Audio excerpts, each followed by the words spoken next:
A female agent offered me a deal with a 10-year sentence reduction as the condition to enter the most dangerous prison and get close to Larry, a psychopathic killer who had murdered 14 young girls in order to extract from him the location where the bodies were buried. Just as I was struggling with this decision, my father told me that this criminal was extremely perverted.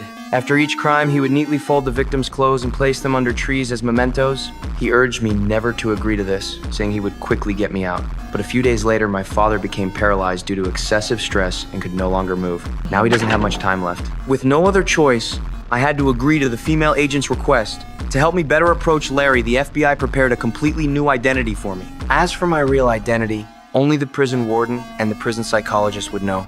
At this moment, the female agent also told me that to avoid arousing Larry's suspicion about my identity, I shouldn't rashly approach Larry without being fully prepared. She would also participate in this mission operation under the guise of being my girlfriend. When necessary, I could make some intimate gestures toward her. Slit me tongue, grab my ass, whatever. Grab your ass? Yes, cop a feel. Do what it takes. Hearing about such generous benefits, I was very pleased. Should we practice now? Hey, cool guy. Keep ticking around here. It's just your fucking life. This instantly calmed me down. Subsequently, the female agent told me that if I had my sentence extended due to misconduct in prison, all agreements between us would become void and I would be trapped in this prison for the full 10 years. However, as soon as I approached this prison, my heart began to panic uncontrollably, and I became worried about my behind. Since I didn't want to experience a certain kind of pain, I wanted to withdraw from this operation. But the agent said that if I did so, that bastard would get out of prison and harm more girls.